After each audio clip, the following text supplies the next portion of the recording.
The game we're talking about today is incredibly interesting, but first and foremost, as always, I was given a copy of this game by the developer.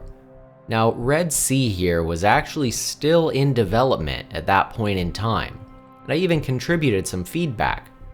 With all of that being said, all of my opinions are my own, and let me tell you, I have some opinions about this game. We're going to take it from the top. This is a single-player, real-time strategy game, but saying that doesn't really do it justice. RTSs come in so many different forms that defining by the genre alone is far too vague. No, really, I haven't played anything like this before, possibly ever. The closest comparison I can make is, of all things, MMOs, massive multiplayer online games. That's right, this game plays like a single-player MMO, where you're controlling all the classes at once. Now, I've played plenty of MMOs, and I've never seen those mechanics divorced from the context of a multiplayer experience. You go into the missions, of which there are various types, with a set of characters and their different loadouts, and you control them all at the same time. It's definitely a lot to take in. There are menus where you can adjust when and how they use their special abilities and other minor programming before battle, but most of it's intentionally left up to you for the real-time portion of combat. I personally found this a bit overwhelming.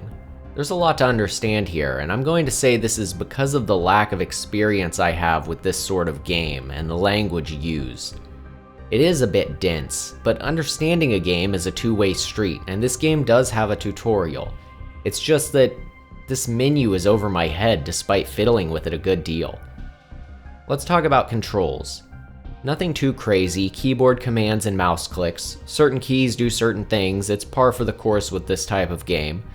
There are menus telling you what keys do what, and it's all pretty straightforward. It's when it's all happening at once that I have a hard time parsing what's going on. At first, it made me think of GladiaBots, if you've played that. A game where you pre-program little robots and send them up against an opponent. I like that game a lot, and the parts of this game that are similar to that were fun for me. I guess I'm just more of a turn-based kind of guy. So now you must be saying, if you don't understand the game, how can you like it? And this is the part of the review that's hard. I don't particularly like it.